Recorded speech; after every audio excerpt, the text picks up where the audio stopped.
we seriously just stop with this us versus them thing already? It's tired, it's boring, it's not helpful to anyone. That's the main thing. It divides people. It helps no one. In a Q&A a while back, I said I was going to create a video in which I reflect on the kerfuffle. But after, reflecting, I decided not to. The primary reason being that I didn't think that doing so would help the trans community, no matter how delicately I approached it. Though I must admit, a close second reason was that I was physically and mentally exhausted.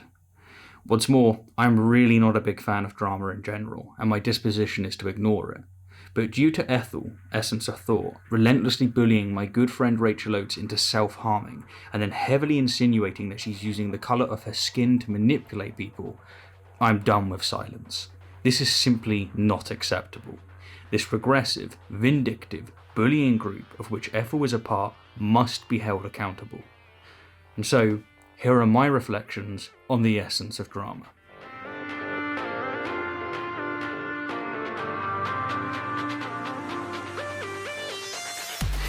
Due to the nature of this topic, within this video you're going to see a more human side to me than I typically reveal. What's more, I'm going to do my best to be as raw and honest as possible, perhaps even too honest if one can be, and in doing so I'm going to rustle some jimmies. But I'm okay with that. One lesson I've learned throughout this experience is to just be me, warts and all. To most effectively reflect on what's transpired, I'm going to give a timeline. It's a bit of a tedious way in which to reflect, I grant, but I do think it's the most suitable. So, here we go. On the 29th of March, I published a video on transgender athletes, and I screwed up bad. I unwittingly contributed to a hateful narrative, and in doing so hurt many trans people. And again, I'm sincerely sorry for that. Consequently, people such as Noel Plum, Thomas Westbrook, Eric Murphy, Matt Dillahunty and Shannon Q reached out to me and explained where I had went wrong, and as a result I unlisted the video, donated the ad revenue, apologised, issued corrections, and then finally, on the 15th of June, I published my new view. Another conviction that I have that's worth emphasising is that I believe we need to make substantial changes to most sporting and athletic categories, because 1, as it stands, many of them are not based on the actual attributes that matter, and 2, we're currently telling trans women that they can't compete in the women's category, and that's not right. That needs to be fixed. So that's me. That's my production timeline. And of course, I've made many mistakes throughout. I could have done things better. I should have acted sooner, etc. I accept this wholeheartedly. I am not without fault. I am in fact with a lot of fault. Since June, however, I've said little to nothing on the topic. I've tried to move on. However, during that time, a lot has happened elsewhere, specifically with Essence of Thought, and here, again, is a breakdown. Shortly after the release of my first original video, Ethel published a response that was, in large, decent. Just like the aforementioned people, Ethel accurately pointed out many of my mistakes. But unlike the previous people, she incessantly assigned to me malice motive. She insisted that I had made the video with the intent of deliberately hurting trans people, just as a means to attack trans women and their place in public. In fact, she straight up asserted that I was jumping on the anti-trans bandwagon simply to cash in on a far-right paycheck. Oh dearie me, the alt-right man is here to teach us about his fears for women's sports. Stephen Woodford from Rationality Rules is jumping on the anti-trans bandwagon. Because when the Bible thumpers are too busy to blame us for every natural disaster on this planet, the trademark skeptics step up to claim that we're destroying Western civilization, piece by piece. People who have never been concerned about women's struggles all of a sudden taking up the pussy hat at the whiff of a far-right paycheck amuse me. Because Woodford's personal beliefs aside, that is who he caters to these days with his Soft on Shapiro videos. Now, given the accusation of me deliberately jumping on the anti-trans bandwagon, I didn't originally watch the rest of her video. I did as I do with all criticism that's mired in false accusations. I moved on. Hence, I didn't recognise the colossal mistakes that I had made until shortly before and during my visit to Austin. It wasn't until people honestly engaged with me, without assuming that I had malice intent, that I recognised my mistakes. Anyhow, while flying back from the warm hospitality of the ACA publicly denounced me, and since receiving a denouncement from such a large and respected organisation can be absolutely career-ending, I had to put everything aside in order to reply immediately, which, despite being exhausted, is exactly what I did. In response, Ethel doubled down on her accusations, but this time additionally claimed that I had made my original video with transphobic principles in mind. He, as a creator, was acting on transphobic principles when he made it. What's more, she claimed that I formed my argument based on pure prejudice. He formed his argument from sheer prejudice for trans women, based on preconceived notions and stereotypes of what they're like. And she asserted that I was calling for the removal of trans people's human rights. And the way he used this to argue for the removal of their human rights, which is not only wrong, it's slanderous. I have never argued for the removal of trans people's human rights. Never. Not once. Didn't happen. Won't happen. Let me put it simply. If one is not eligible to compete in a category of their choosing, for whatever reason, be it weight, testosterone levels, age, etc., that does not mean that one has been banned from sport and has been stripped of their human rights. I mean, why do I have to explain this? This is so obvious. 5 days after Ethel's second video, I published my apology, in which I expressed that I'm sorry for failing to do my due diligence and inadvertently emboldening some bad actors. And so to know that my mistakes and hyperbole has likely emboldened some actual bad actors weighs heavily on me. But the weight that I feel is nothing compared to those who suffer at the hands of said bad actors. For what it's worth, I am sorry for my failure on these matters. However, because I didn't completely capitulate to Ethel's accusations of transphobia, or pretend that it was her and not others that changed my mind, she tripled down, this time claiming that it was her idea for me to donate money to charity. Said video was demonetized as a direct result of me dragging Woodford out on this. I kicked his door in and dragged him out over his total inaction, and within several days, I and various others who joined me in doing such achieved more than a month of coddling Woodford had achieved. What's more, because Sarah, a trans woman, didn't agree with Ethel's accusations and narrative, Ethel dismissed Sarah as merely a token and has since called her a hate speech apologist, while others in Ethel's group have been calling her a transphobe. Honestly, the way that Sarah has been treated by these people is quite frankly disgusting. I'm sorry, Sarah, that you're having to deal with any of this. You deserve so much better, especially from this community. 3 days after Ethel's third video, I published my correction video, in which I voiced exactly what I felt I got wrong, exactly what I felt Ethel got wrong, and I also made extremely clear that the malice that Ethel was ascribing to me is nonsense. My motive, my concern, was and still is what constitutes fairness in sport. Trans women must be able to compete, and indeed as the gender they identify as, but that doesn't necessarily mean that it's fair for trans women to compete in the same category as non-trans women. It might be, for example, perfectly fair for those who transitioned before male puberty, but unfair for those who transitioned after. It was also within this video that I briefly touched upon Ethel's efforts to defame every public figure that won't swallow her, ironically, hateful narrative.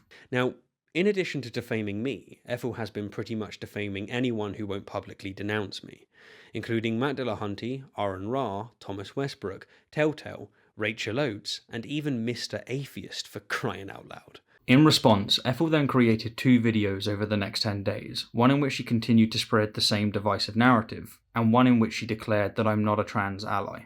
Woodford is not a trans ally. And on this note, I'd just like to remind everyone of what they already know. Despite Ethel and her ilk frequently acting as if they speak on behalf of the trans community, they don't.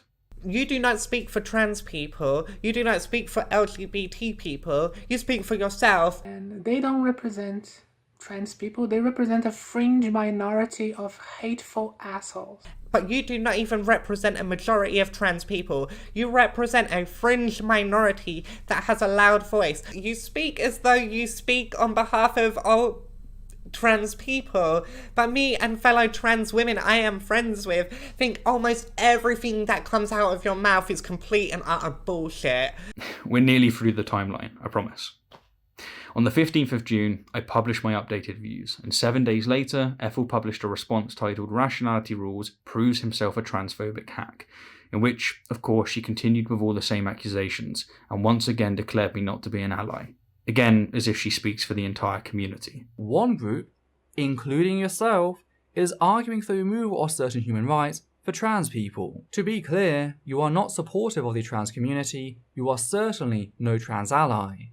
You are a transphobic hack. Furthermore, and strategically, this was the video in which Ethel finally came clear with her real position, stating that whether trans women take HRT to lower their testosterone and performance levels or not, that is, regardless of their medical status, they must be able to compete in categories that are designed for typical 46XX females. I believe trans women should be allowed to compete as women, no matter their medical status. Now, assuming that Ethel accepts the athletic gender gap, which depending on the specific event is 10 to 30%, this entails one of two things.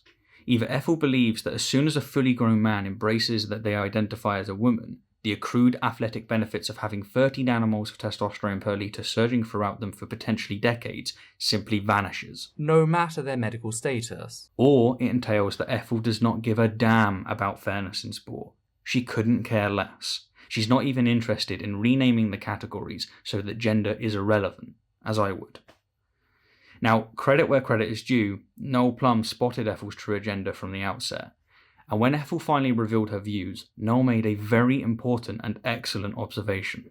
What I think is the case is that Essence of Thought knew that if they'd come out with this straight away, that they would have lost a lot of support. The majority of people who have taken Essence of Thought's position believe that it's right that trans women should compete in the category for female athletes, but only if they have had hormone replacement therapy. And if right at the outset Essence of Thought had come out and said the opposite, they'd have gone, whoa, hang on a minute, that's not what we believe.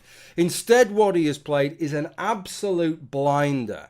He has played one of the perfect radicalisation tactics. He has left his supporters in a position where they either walk away with some egg on their face or just allow themselves to be radicalised into his new position. The truth of the matter is that effectively in saying what he's saying, Essence of Thought has said to the majority of people who are siding with him, you are transphobes. You are transphobic. Your position is transphobic. Unless you adopt this position that anyone who identifies as a woman gets to compete in this category, then you are holding a transphobic position.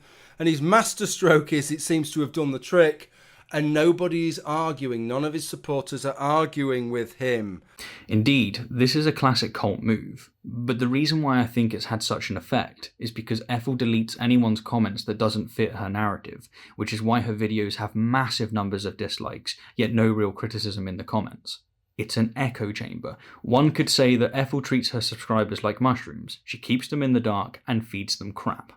Moving on, during the month of July, Ethel asserted that I had had a transphobic meltdown, claimed that the ACA had died due to transphobia, and attacked Matt Dillahunty, who is considered a massive ally of the trans community, for not publicly denouncing me.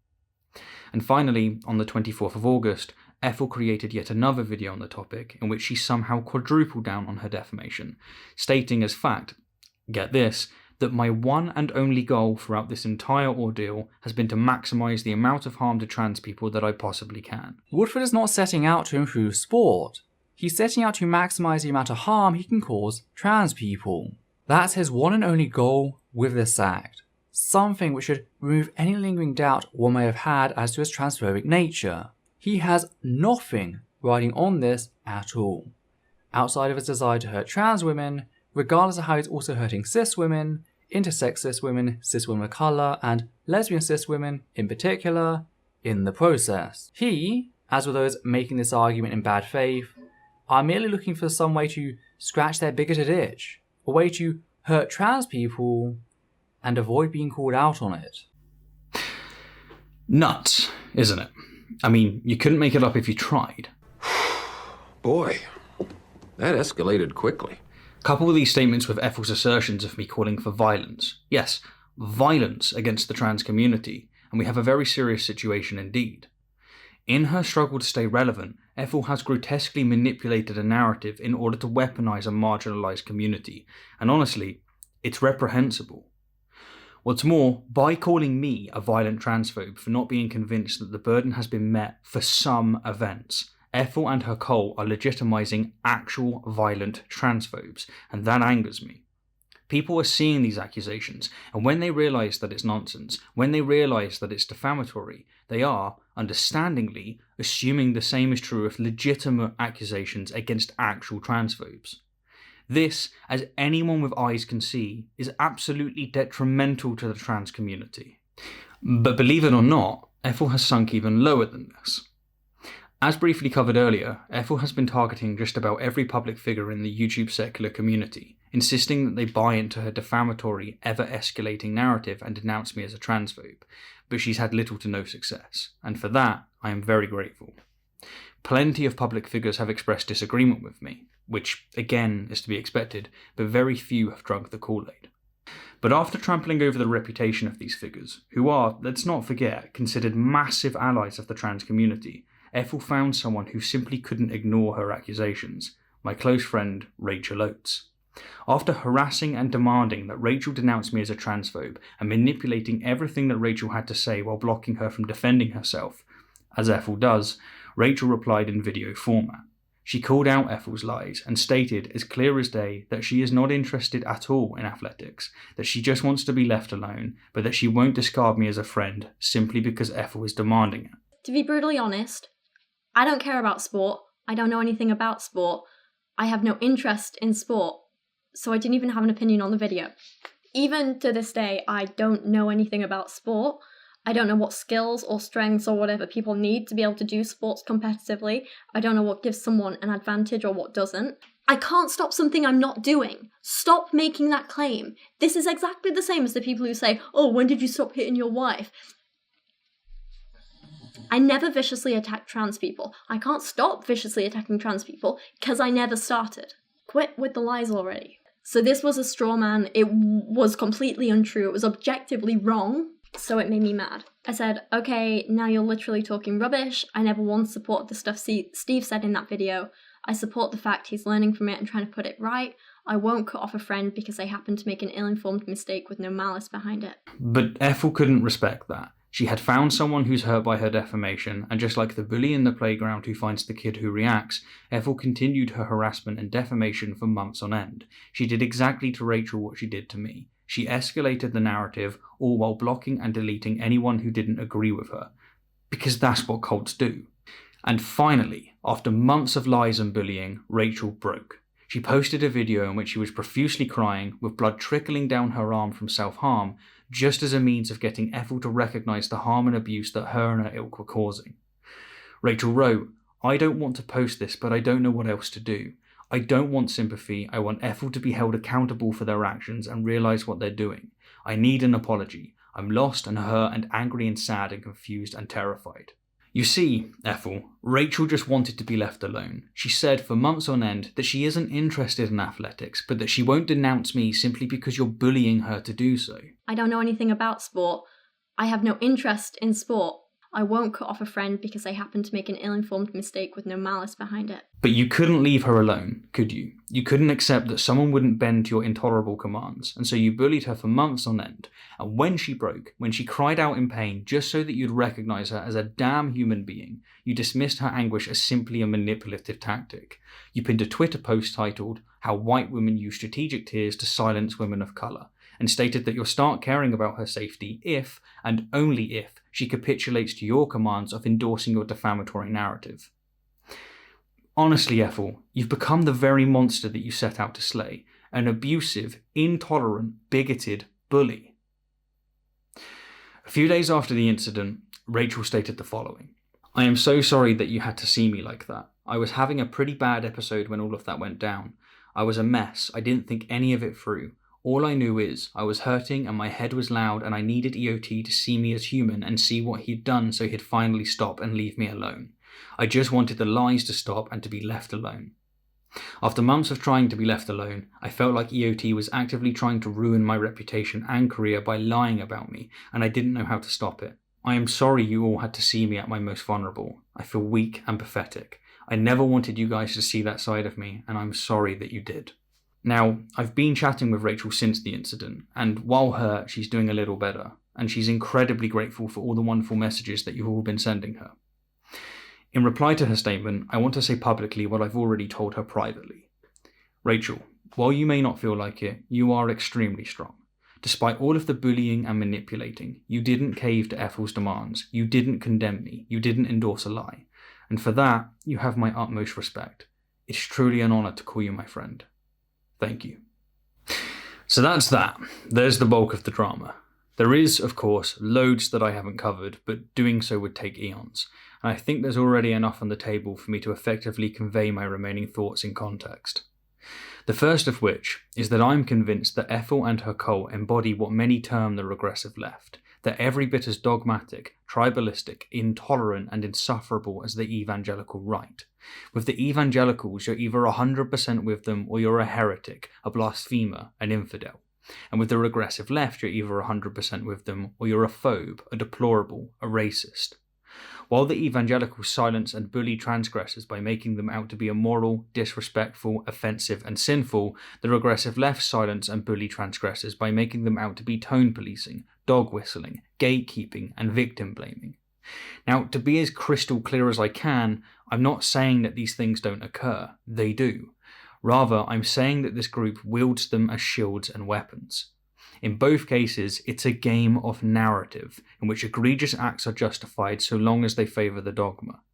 This is why Ethel has been able to take me saying, I'm not convinced that the burden of proof of showing that HRT mitigates the benefits of male puberty has been met, and turned it into, Woodford is a violent transphobe with blood on his hands who's actively trying to strip trans people of their human rights simply because it's his one and only goal to maximise the amount of pain that he can cause to trans people. Woodford is not setting out to improve sport. He's setting out to maximise the amount of harm he can cause trans people. And indeed, this tribalism is why the cult won't hold Ethel accountable. And this brings me to my second to last reflection. In my opinion, we, as in the skeptical community, need to do a much better job of calling out the nonsense on our own side when it comes from, or in favour of, a minority. That is, we need to actually be egalitarians. We need to actually treat people equally. Because as it stands, we don't, and it does our entire community a massive disservice. By being utterly petrified of being labelled a phobe, we make our entire side look regressive. It really isn't helping. So the natural question that comes from this is this: how do we react to Ethel? Well, I'm not entirely sure, but what I do know is that the answer is not to do to her what she's done to others. Please don't harass her. Unfortunately, however, attempts to get through to Ethel have been met with a swift block. Those who have approached her gently have been accused of tone policing and blocked, and those who have been upfront have been accused of transphobia and blocked. As said earlier, in one way or another, Ethel has found a reason to block anyone who doesn't agree with her. Her platforms are safe spaces from honest discourse. Because of this, it's unlikely that anyone who's not already very close to her is going to be able to make any real impact. But what we can do is show those who are on Ethel's side patience, kindness and decency, and let them know that it's okay to have a different opinion. We don't have to paint each other out to be monsters. On a brighter note, my final concluding reflection is that the secular community is in pretty damn strong hands. We're looking to have a bright future. There's some incredibly decent, intelligent, caring people at the helm from all walks of life, and quite honestly, that excites me. Okay, I'm done. I just want to thank you all for your continued support throughout this. I really screwed up, but you didn't drop me, and I really appreciate that. And I want to especially thank everyone who's kept my channel afloat through Patreon. Thank you for not allowing these lies to warp your opinion of me. I truly and sincerely appreciate it. I screwed up, I deserved repercussion, but if the regressive group had its way, I'd be on the streets with no path to redemption except for complete capitulation. Sounds a lot like church, right? Last but not least, feel free to leave Rachel some love in the comments and I'll be sure to spam her with them. Fittingly, I'll leave you with some wise words from the lady herself. Can we seriously just stop with this us versus them thing already? It's tired, it's boring, it's not helpful to anyone. That's the main thing. It divides people. It helps no one. I support people supporting people. I don't care what group you're a part of. I don't give a damn what you identify as in terms of your gender or your sexuality or your race. I don't care what your background is. I don't care any of that. I care that you're a good person trying to do good things. Let people do what they want unless it's harming someone. Doesn't matter what group you're a part of. I'm always going to support people, and I'm definitely going to support minorities in their rights. but I'm never going to be willing to make claims on a topic that I'm not knowledgeable in. And it's nothing to do with cis people or trans people or any other insignificant characteristics like that. It has to do with the fact that, unlike some people, I don't want to make baseless claims.